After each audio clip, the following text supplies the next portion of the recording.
Canadian Health Workforce Network webinar.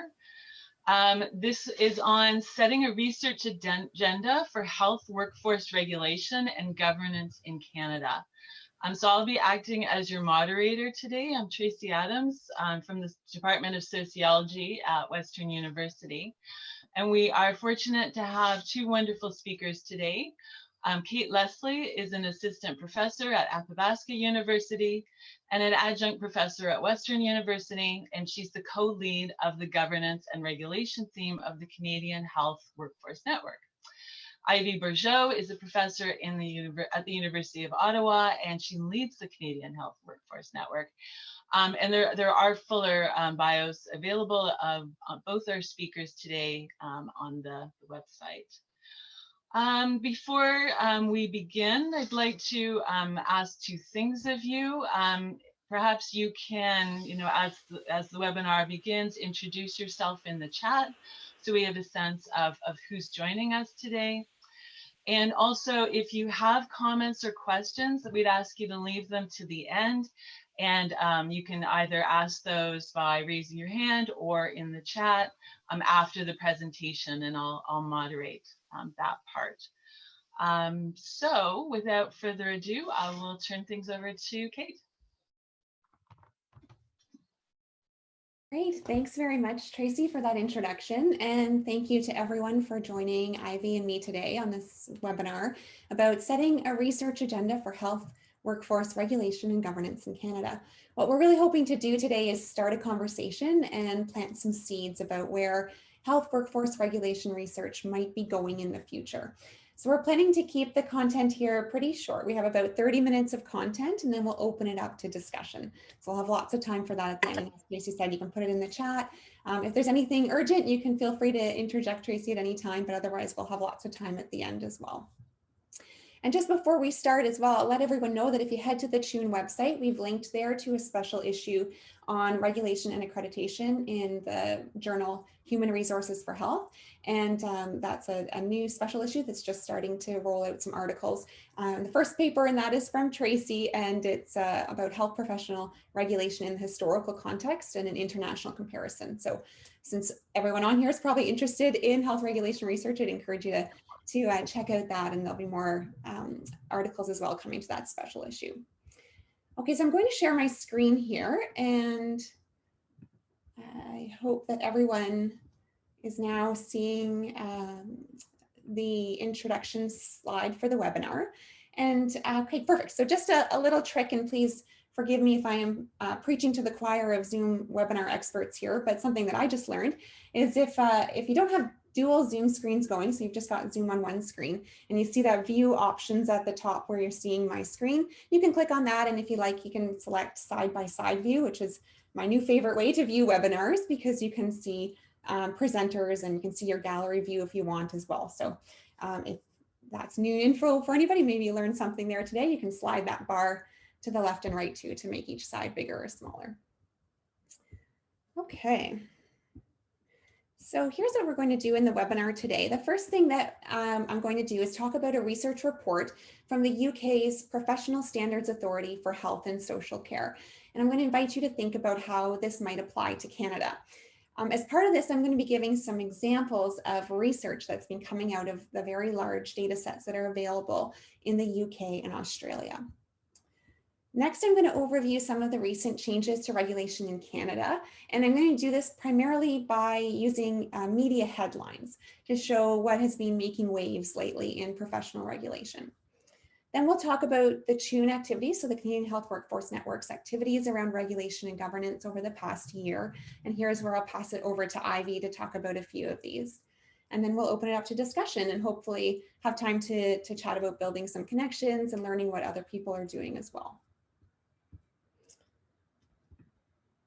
Okay, so the Professional Standards Authority report, for those of you who aren't familiar, the Professional Standards Authority is a body that regulates the regulators in the UK. So it's an oversight body. It audits the 9 health and social care regulators in the UK and produces an annual performance report for each of these regulators.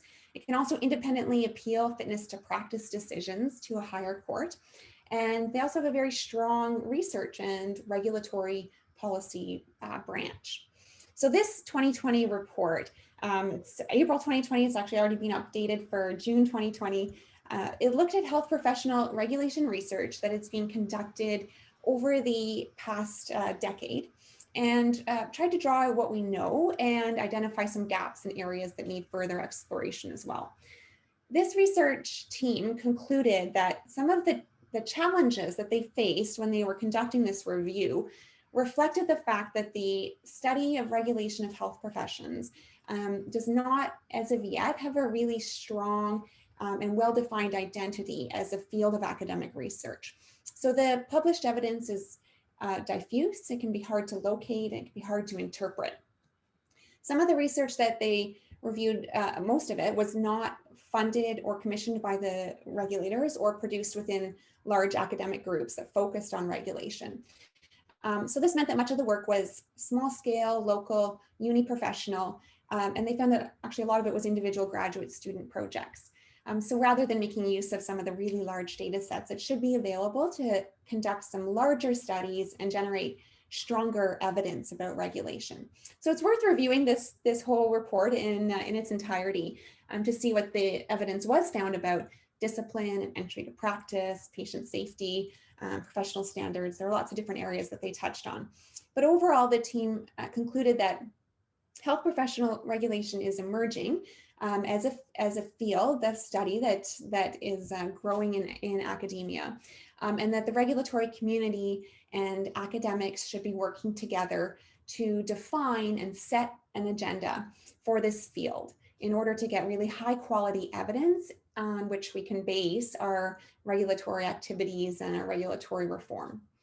So as we go through the rest of the webinar today, I want to invite you to think about that and how that might apply to Canada and how we might be able to partner in various ways with regulators, researchers, other stakeholders, and really move in an effort towards evidence-based regulation. Just as some examples, I wanted to highlight some of the research coming out of the UK and Australia that does use the regulatory data that's available. The professional has a really strong research branch. A few of the recent reports that have come out of there include this first one about sexual misconduct in health and social care. This is Professor Rosalind Searle's work. This is the September 2019 report. It actually builds on a few of her previous reports for the Professional Standards Authority as well. The second one is, does crossing sexual boundaries with colleagues place patients at risk?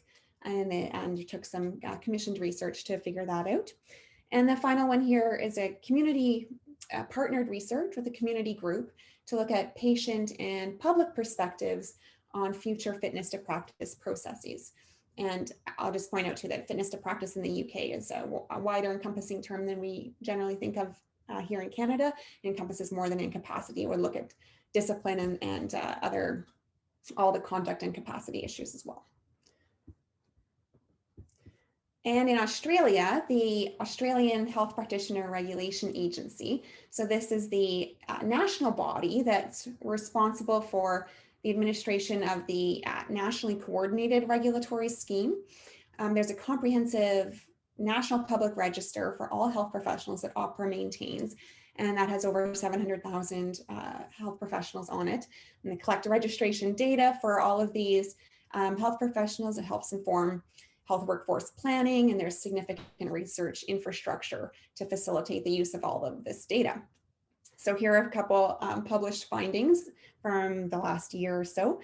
The first one, identification of practitioners at high risk of complaints to regulators. The second one there is, how can we make health regulation more humane? A quality improvement approach to understanding complainant and practitioner experiences.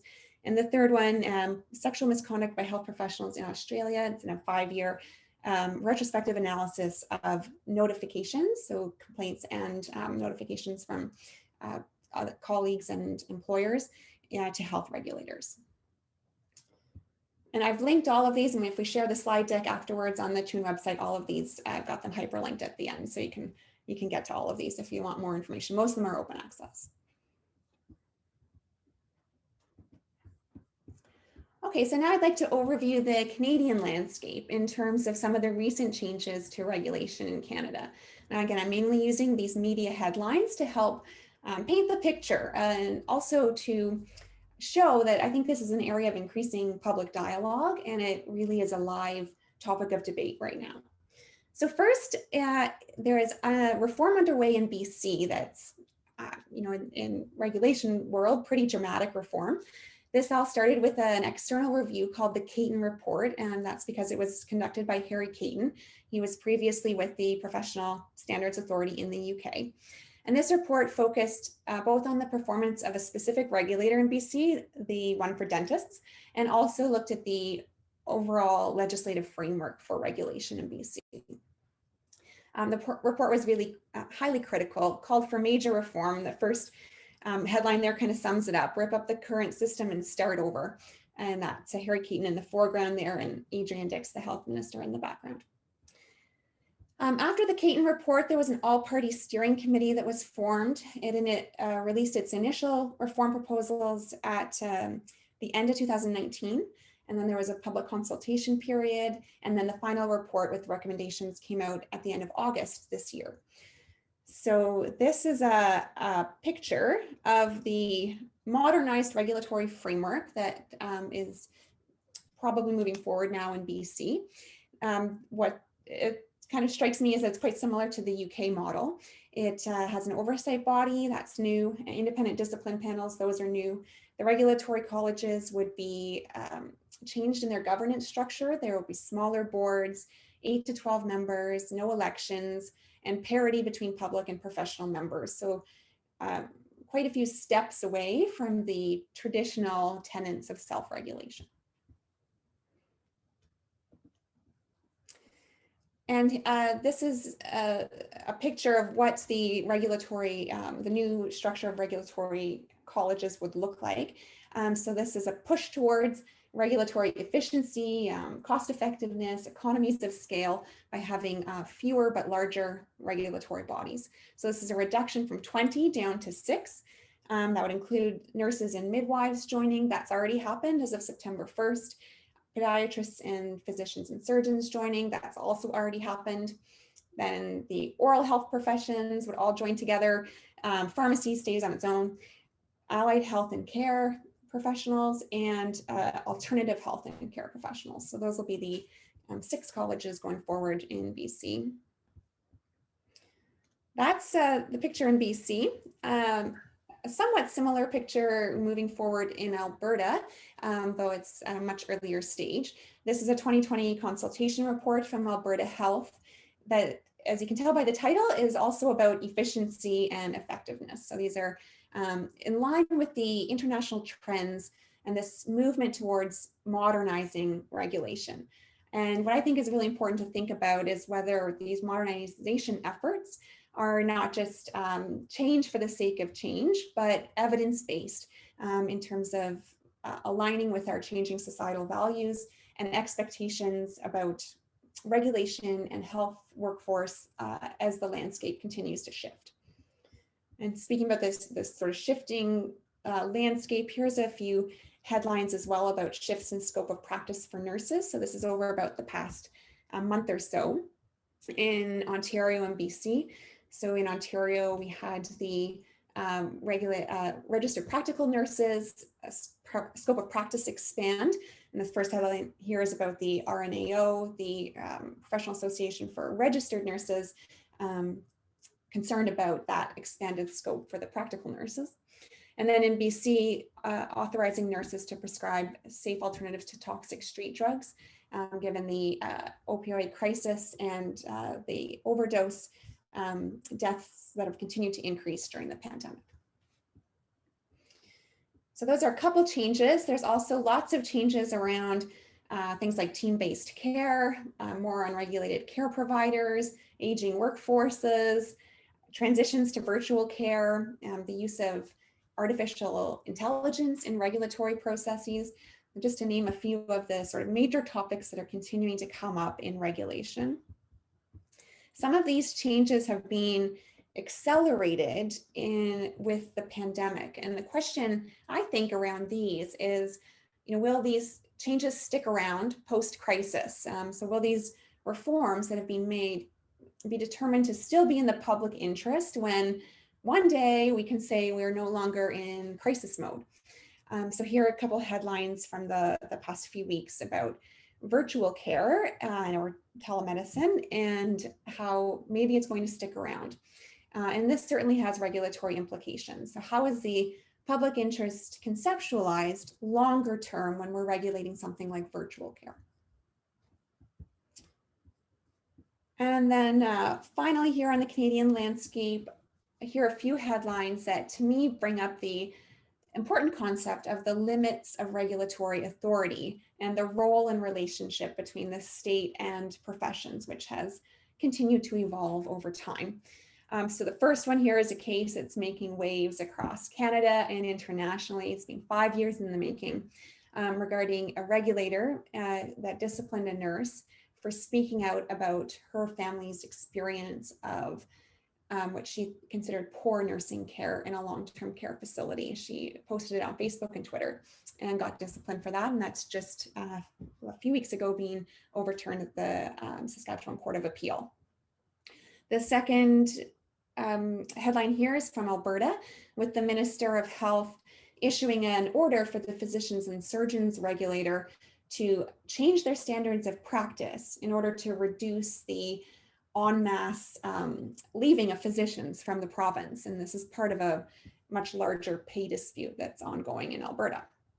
And then out east, we have the government overturning a directive from the pharmacist regulator regarding a 30-day limit on prescriptions that was put in place during the pandemic with concerns about drug shortages. And the government overturned that, and there was a strongly worded response from the regulator as well. So I hope that gives you a little bit of an idea of what is happening in Canada and how it's a live topic of debate that I find very fascinating. And I think there's lots of different areas where we are in need of some further collaborative research. So this leads me to an update on the regulation and governance theme for the Canadian Health Workforce Network. So this is something that I co-lead with Chantal, who's I think on here as well. So can get Chantal to chime in. And these are some of the activities that we've been working on over the past year. I'll briefly touch on the first one of these, and then I'll turn it over to Ivy. So the first one here is a research team that I'm part of that received a grant in the summer from the National Council of State Boards of Nursing to examine nursing regulatory responses to the pandemic and how regulation has responded to the crisis and how nursing regulation might be impacted over the long term. So we're looking at Canadian and American jurisdictions, and we hope to include the context of workforce mobility as well across the Canadian-American border. This is a 2-year grant that we've just started. So we're hoping to build off of this as well and look at other professions and other jurisdictions at some point. Okay, I'm going to turn it over now to Ivy to chat about 2 other projects that CHWN has been involved with over the past year. That's super. Thanks so much, Kate. And I'm hoping that my internet connection enables me to be heard. If I freeze, Kate will jump in and keep you entertained. For those of you who have come in late, and if you haven't introduced yourselves, if you could do so on the chat, because we just like to know who's joining us today. Before we change slides, I also just kind of want to build on the work that Kate had mentioned in terms of the National Council of State Boards of Nursing work that she's doing, to also say that we've been working over the summer, in the spring and summer, with funds from the Canadian Foundation for Healthcare Improvement to look at a variety of different health workforce strategies in response to the pandemic. And a number of those have focused on health professional regulation. And so those were presented in our last webinar. That webinar is posted to both CHWN, and we have a YouTube channel that we've developed. So have a look at that, and we're going to be, focusing on some of those. Also, just a little bit of a pitch that some of the issues that, Kate has been talking about in terms of virtual care and how health professional regulatory authorities have had to provide some structure around virtual care. That will be coming up in our Canadian Health Workforce virtual conference at the beginning of December. And so our partners at the Canadian Institute of Health Information will be coordinating a panel about the dramatic changes, dramatic in the Canadian sense anyway, to virtual care. From an international sense, it may be less dramatic, but it's been really important for us. So yeah, if you want to change slide now, Kate, that would be great. And we'll talk about the work that we've been doing with the Société Santé en Français. And that work started in 2017. And Chantal has been our main lead for that work. And their concern was looking at linguistic duality within the Canadian health workforce. And in particular, the Société was really interested in how many health professionals are able to provide services in both official languages, but in their case, they were particularly interested in the ability to provide services in French, particularly outside of Quebec. And so they wanted to know what data the different regulatory authorities were gathering in regards to ability to provide services in French language. And what was really interesting is that so a variety of different stages were undertaken in this project to look first at what was publicly available on the registers, and also what was required of them to collect by different forms of regulation. And so in Canada, we have a federated system of health professional regulation. And so there are individual colleges for the different professions. In some cases, they're merged together. In the British Columbia case, that's really quite current. They've merged into a much smaller number of professional authorities. And so we wanted to know how the regulation governed what types of data were being collected. And what was interesting is in some cases, data were collected about what the mother tongue was of a particular health professional, but not necessarily what services that they could provide. So it was more a characteristic of the professional versus a characteristic of the service that they could provide. SSF was really quite interested in 7 professions, and we focused specifically on 10 provinces. And Chantal will be able to go through, some of those details, but we had medicine and nursing, psychology, social work, physiotherapy, occupational therapy, and I believe pharmacy, but I may be incorrect in that. And what was quite interesting is that in the scan of legislation that Chantal undertook, only 14% of the legislation required this type of data being collected, of which only 9% specified that this was important to disclose publicly. So we realized that there was a huge gap there, and SSF was really interested in that movement. Yet, we found also that 60% of the regulatory authorities surveyed collected those data, and 24% made this available to the public. And what was quite interesting is Chantal doing this study actually was a bit of an intervention, because from 2017 to the last bit of data that were collected in the fall of 2019, many more of the regulatory authorities that were collecting this data were actually making this publicly known. And so we really wanted to kind of build on this to recognize that health professional regulatory authorities are a really important place to collect data. And the data are not just about sort of discipline and regulation and issues around accessibility of the services, but more broadly speaking around health workforce planning. So if we can advance to the next slide. So we were quite excited at the work that was coming about. And while Chantal was going through and collecting data around the ability to access services in French language, I also encouraged her to collect some data in regards to equity, diversity, and inclusion data. And that was related to sort of a separate project that we were looking at.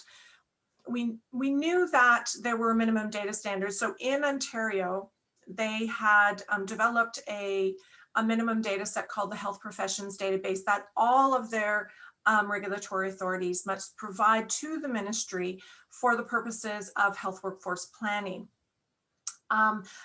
Earlier, or probably approximately about the same time, the Canadian Institute of Health Information also had a minimum data set guidance for what should be collected.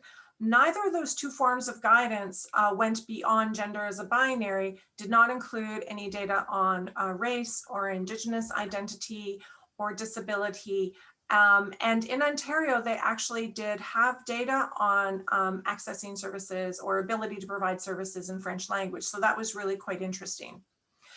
So what we did is we utilized the opportunity of having many of our international colleagues, including Jean Moore, who's online with us today.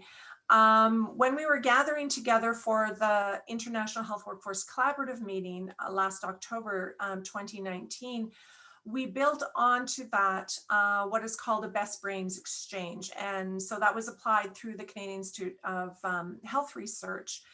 And what we were doing is we partnered with some of the members of the Committee on Health Workforce, the Federal, Provincial, Territorial Committee, specifically in British Columbia and in the Yukon, to organize a Chatham House Rules dialogue around a case for pan-Canadian registration of health professionals.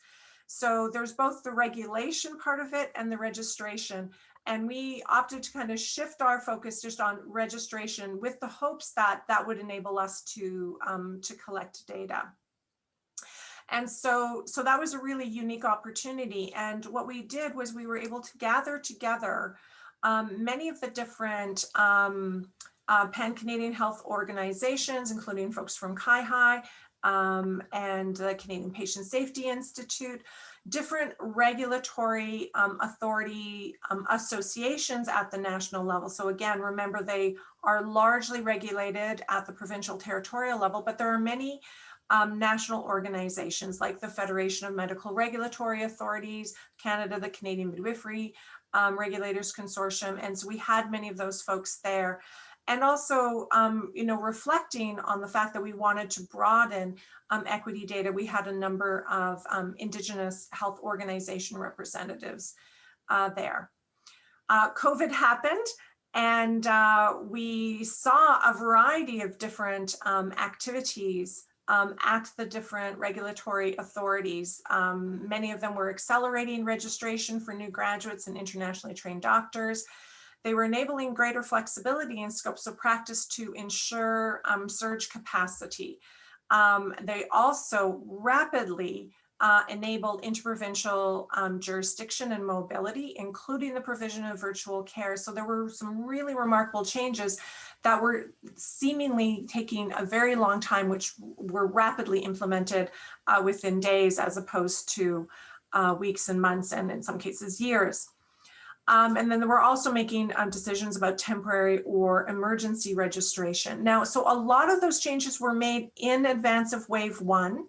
In conversation with some of those regulatory authorities, they said they didn't have to exercise many of those, but we are now into wave two, and we're not exactly sure how that's all going to play out.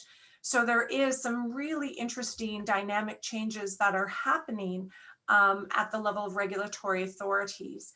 And we are hoping that we can use this flux as an opportunity to make really quite dramatic changes, not just in the on the books mandate of health professional regulatory authorities, but to get them involved in thinking about health workforce planning in the broader public interest, which is ultimately what their goal is.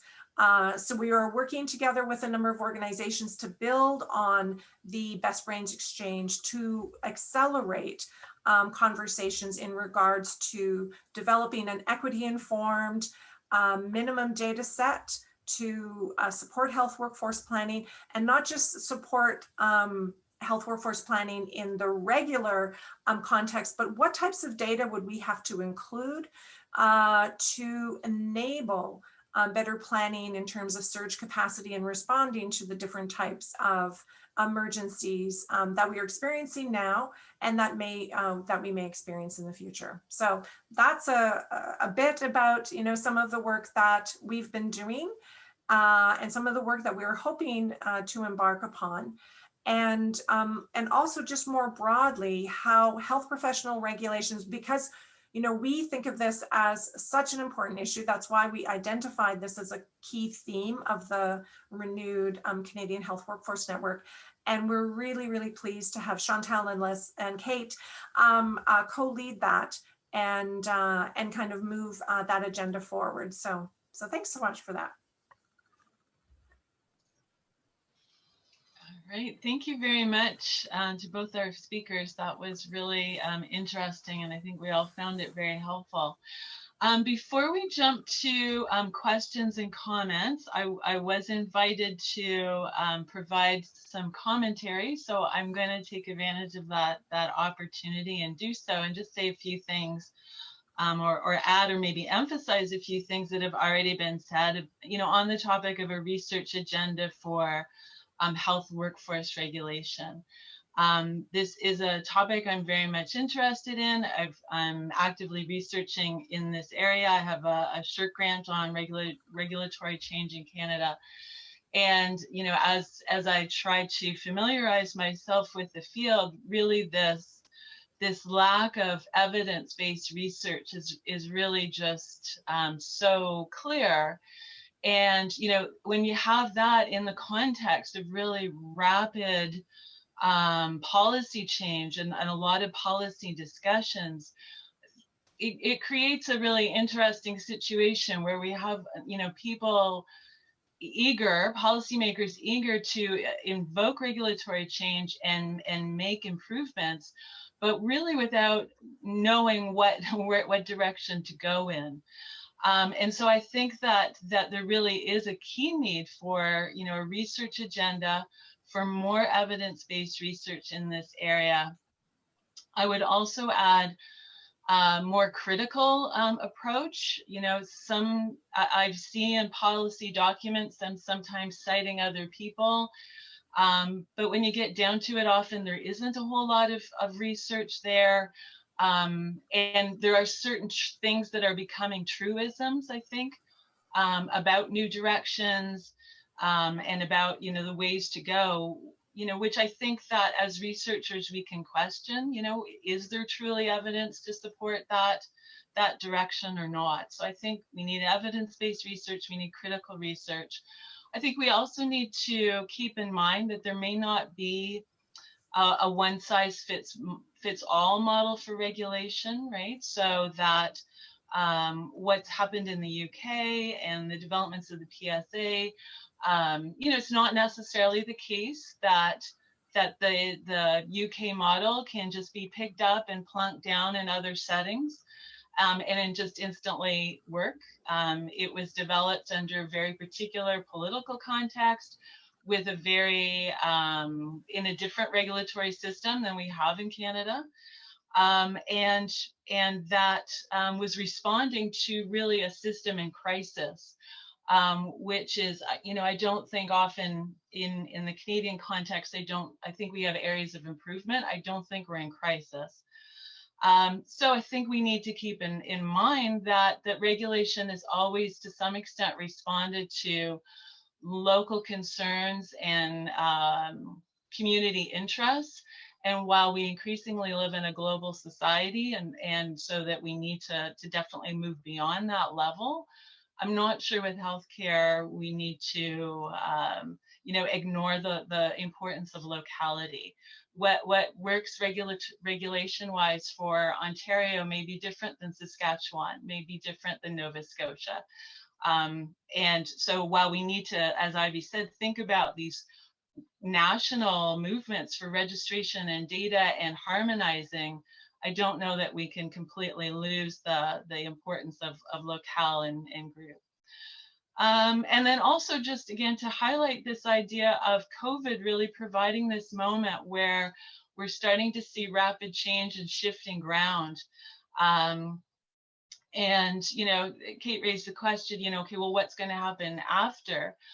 But, you know, it's also a case where you know, like in Alberta, we seem to have a situation where a government is possibly maybe using the COVID opportunity to push a broader agenda kind of thing, right? So, you know, we have these moments as well where I think we need to look very closely at what's happening over COVID, because it could create some really substantial changes, some of them very positive, but not necessarily all of them, which again, I think, you know, as Kate emphasized, one of these key areas I think of focus really needs to be state profession relations, because it is a situation that's very much in flux.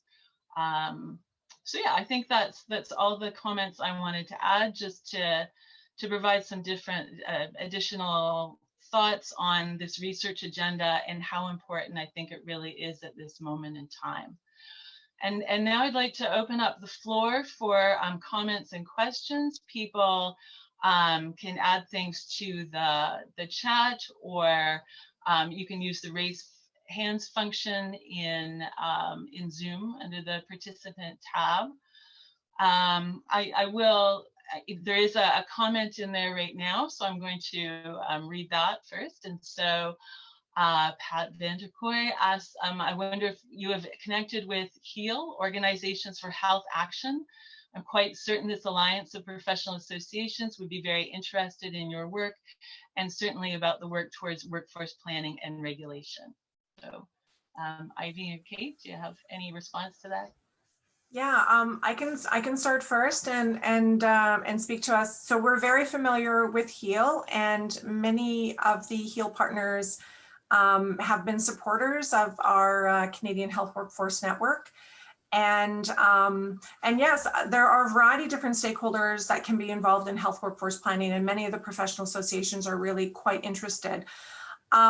Our initial plan was to work with the health professional regulatory authorities, because that is sort of the international leading practices. So we had at the Best Brains Exchange our colleague from the Australia Health Practitioners Regulation Agency, Chris Robertson, and made a presentation about how you try to have sort of one point of contact to collect the data and many uses for that data. So because health professionals have to register, that is a point where we can collect some really important data from them. And so that's the approach that they've been using in Australia. They get over 98, 99% of everybody registering, filling in that extra bit of data. I mean, they encourage it through that. In order for you to register online, you have to fill in those data, but you can register by printing off and signing a form and submitting it that way. So most people actually do it online. And so that means that they have an incredibly robust set of data that can be applied on a yearly basis. So, and there are data elements that you're not going to change from one year to another. So there are just some things that they would update on a yearly basis. So that's why we approached them initially.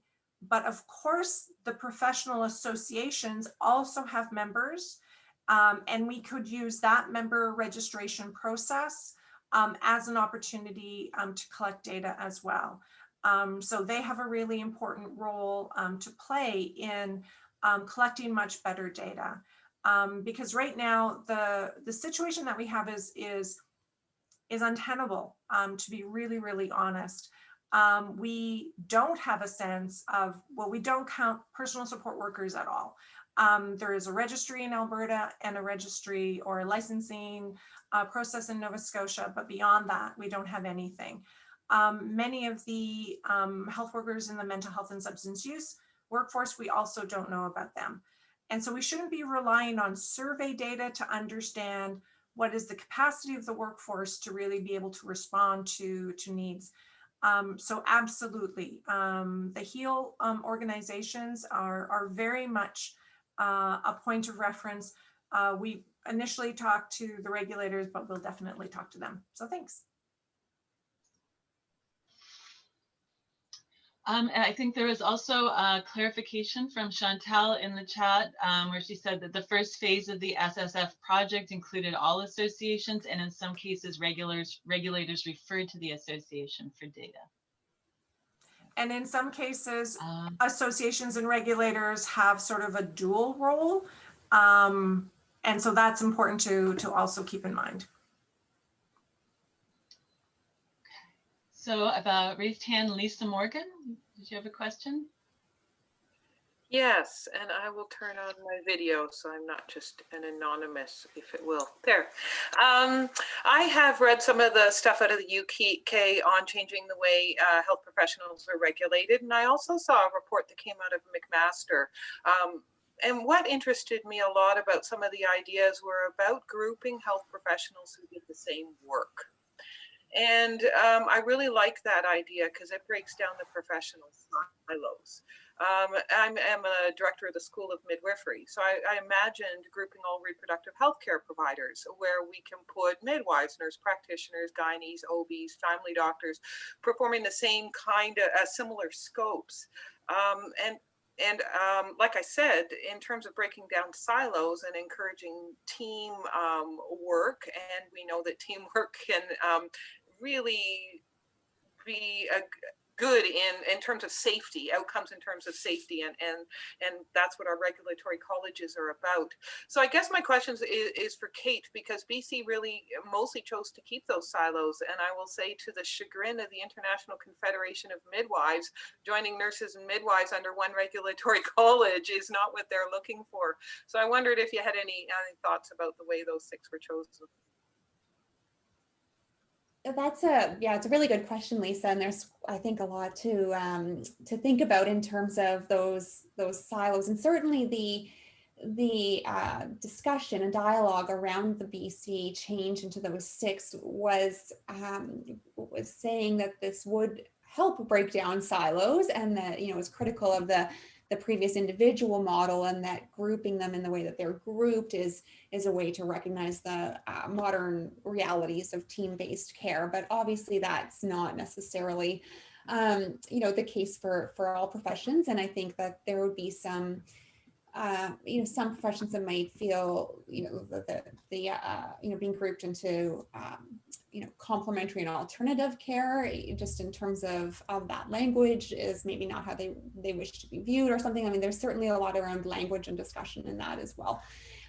Pharmacy, for one, was kept on its own because of the different need for regulating and inspecting pharmacy locations. So there was some different legislation and different discussion around there. So that was determined to be sort of unique aspects of that regulator. So that was kept on its own. Nursing and midwifery, it's something that we and Ivy and I and a few others have looked at as well, in terms of how nursing and midwifery has come together, and whether that is positive in terms of maybe some around primary care, as in nurse practitioners and midwifery being maybe included in more of a primary care model, and whether that's going to be a potentially positive change. I think it's to be seen, and I'm not sure. I don't know all of the background and discussions about how those groupings came together. It's certainly a continual discussion around this amalgamation. In the UK, there's been consultation that's kind of stalled a little bit right now with the pandemic, but the consultation that came out over the last few years, and in July of 2019 was the final report, was considering consolidating all the regulators into one. So that was one of the proposed options, was let's just have one regulator. And so positives and negatives, as Tracey was saying as well, about responding to individual sort of the locational aspect of being able to respond to local needs. Is there arguments for having some professional practice expertise that is required in the regulatory model? How do we ensure that remains? So I think that, it's a really great question. How do we group these professions? How do we break down those silos? Is the regulatory, is that the way to start? And does that going to filter down to practice? And how does that regulatory aspect filter down? There's certainly discussion about if there's an incident, something that is a cause for a complaint to a regulator that is involving a team, and how to be efficient and effective in investigating a complaint that may have involved multiple care providers, and how regulators can grapple with that and ensure that there's consistent outcomes across something like that. Maybe no real answers there, but I'll turn it over to Ivy. Do you have anything further to add there? Yeah, I'll just add, with every major change, there are going to be opportunities and threats, and it's just something, that you want to sort of pay attention to. So in the work that Kate and I, along with Cecilia Benoit, we're looking at sort of what are the opportunities there are for midwifery in that merger process, and we're very cognizant, of the issues, the tensions between the nursing and midwifery profession, and I think Tracey might, be able to better speak to this, given her research in the history of regulation. But we really do have a 19th century form of professional regulation that has been embedded in our systems, when professions and professionals used to be working by themselves largely. That's not the case anymore, and it hasn't been the case for a very long period of time. So, as you suggested, Lisa, maybe approaching regulation by scope, in a particular form of care, whether that be sort of maternity care or mental health care, primary care, or whether or not we move towards more team-based regulation. That was an issue that came up in the conversations that we had around the Canadian Academy of Health Sciences report that we partnered with the Academy back in 2014, because people around the table said, healthcare really is delivered by teams, by and large. There are some forms of care that are still sort of a solo practitioner, but by and large, it's really, and that is, the best approach is integrated care. So then when you get into a professional regulatory model or liability about, who's to blame and who caused what and how do we regulate, we have this 19th century system butting up against, 21st century practice. And though that may not be the best approach and the best set of tools. And so even though we are remarking at how big of a change this is in British Columbia, and to be really fair, this is the biggest change in 25 years. So because the previous change was in the Regulated Health Professions Act in Ontario, and that was 25 years ago. So the process of change in health professional regulations is really slow. But even that doesn't really kind of break apart, a very sort of 19th century and essentially a 19th century model of professional regulation. But Tracey, maybe you have some additional comments about that. I think, well, we've got a lot of other things on the chat, so I think I'll just sort of leave it aside, because I do think it's very complex. I guess what I'll just add maybe is just to call back to what I said before, is while we have a clear sense that what we have now isn't working, I don't think we have a clear sense of what the regulatory best practices are. And certainly if you look at the change being made in the UK, facilitating collaborative practice wasn't a goal. And solutions that put more control over the workplace, I get worried about that given how workplaces are rationalizing. So we're short on solutions. I think we can agree on there's problems, but there's so many questions about what the solutions are, and I don't have answers yet. Okay, so question from Jean-Luc Bedard. You mentioned more and more public access of documents in Alberta. Do you see this as a trend elsewhere as well? And how do you explain the positive evolution?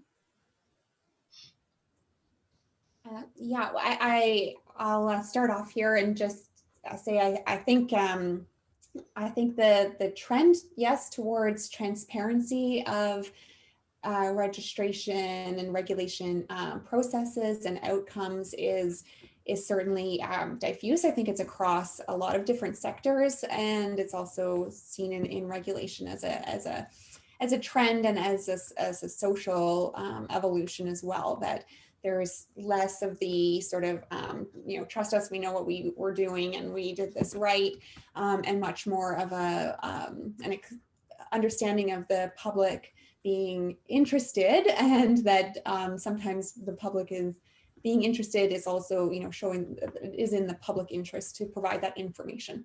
So so there isn't as much of a defense to keep some of these regulatory processes and outcomes secret, or, you know, to have this not be transparent. And I think there are certain considerations for privacy and confidentiality. There's certain considerations regarding health conditions of health professionals that, or safety concerns, or different things that would, you know, be a very sort of nuanced approach required in certain cases, to ensure that there isn't jeopardization of someone's health or safety when we provide that transparency around information. But for the most part, regulatory processes and outcomes, I think that trend towards increasing that transparency and ensuring that the public has access and easy access to that information, that they can find it, that it's not just on the, you know, website somewhere, that you know, people who are going out to Google their health professional are able to find that information. There's a new process in, I think it's California, that now you can you know, sort of put on notice the health professionals that you want, and you're going to get a ping, a notification if something comes up at the regulatory body for those health professionals. And I think that type of change around, you know, being able to quickly access that information is the sort of societal trend, and it's also you know, something that I think is happening across various sectors. I think another factor in there around sexual offenses, so sexual misconduct of health professionals, has been the sort of Me Too movement that has continued to impact the you know, the need for public to be aware if there's been a history of complaints or discipline of sexual misconduct. So that's been I think a positive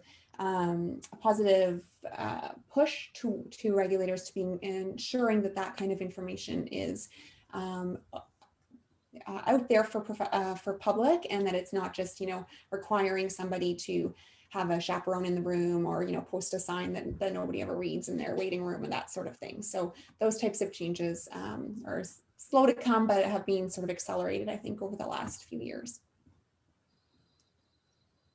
Ivy, do you want to add anything on that? And I hope I addressed Jean-Luc's question there about public access to documents and information. I hope I interpreted it correctly too. Yeah, well, he gave you a thumbs up, so I think that's good. Okay, so another comment, great work from SSF. Francophone minorities in English Canada needs to have better info about availability of health services in French. Similarly, ethnic minorities who might not understand English or French very well would gain by knowing about availability of primary care physicians speaking their non-official languages in the area. I see this as part of MDS as well. And thanks for a great webinar. And I just thought I'd follow up too, because I think Chantal commented related to that, saying the second survey extends beyond the official languages, which is indefinitely something we are including in our MDS. Language is huge and important. So all languages, including Indigenous, in light of the Indigenous Languages Act, and also sign language, which we don't often think about, are some important areas for consideration. So did you want to expand on that at all? Anybody? No, I think that was a great response from Chantal. And just to kind of bring it back to the issue that this is about safety and accessibility for patients and the public. And so we have to, whenever we're working with the regulatory authorities, we always have to bring it back to that issue. Okay, and so Gail Hallis has a comment. A competency for interprofessional education is role clarity.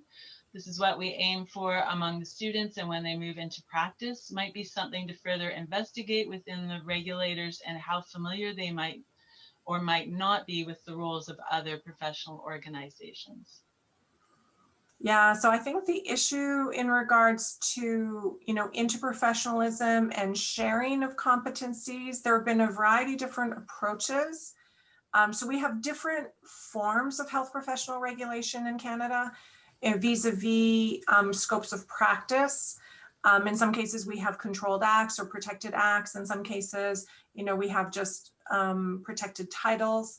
And Jean Moore and Kate and I have worked on a piece where we've compared the approach to scopes of practice across the US, Canada, UK, and Australia.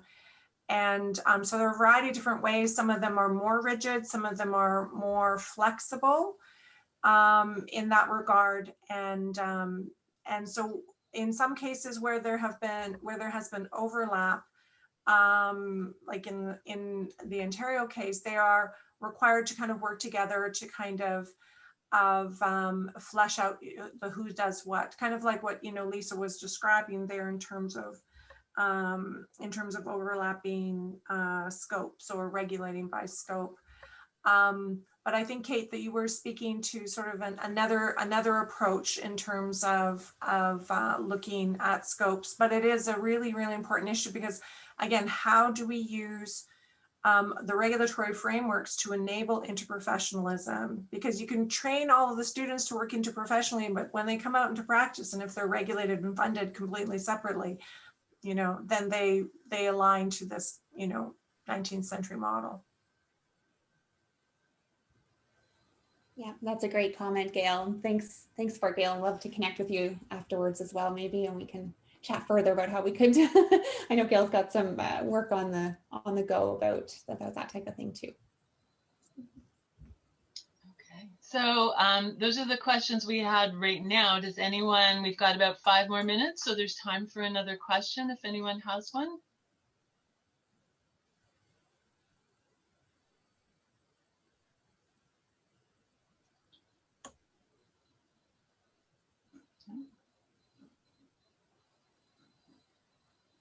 Okay, well, Ivy or Kate, do you have any final comments, the things you want to say? No, thanks everyone for for attending and for chatting today. I really enjoyed this topic. Obviously, it's a passion of mine, and hopefully, I think a lot of you as well. So, and I was really hoping that today would be a great opportunity to kind of build some connections and networks. So I do invite you to connect with Ivy or myself after the webinar. Chantel, you'll find her information as well on the CHWN website, and we can connect and chat about other projects and other things going on as well. So I'd love to keep in touch. So feel free to reach out anytime.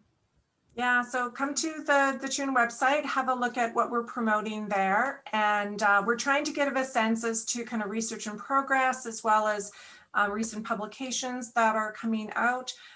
Please join us, it's free. And you get access to various resources. And if you want to join, the particular theme that Kate and Chantel lead, please do so. And also a plug that registration is open for the Canadian Health Workforce Conference. There's a whole session on regulation where we can delve into some of the issues that we were only able to skirt about today. And there will be a panel on virtual care and a panel on looking at human rights of health workers, particularly from a mental health perspective. So I look forward to seeing you guys there. So thanks so much. And thanks so much, Tracey, for moderating. That was really greatly appreciated. My pleasure. Thanks, everyone. Bye-bye.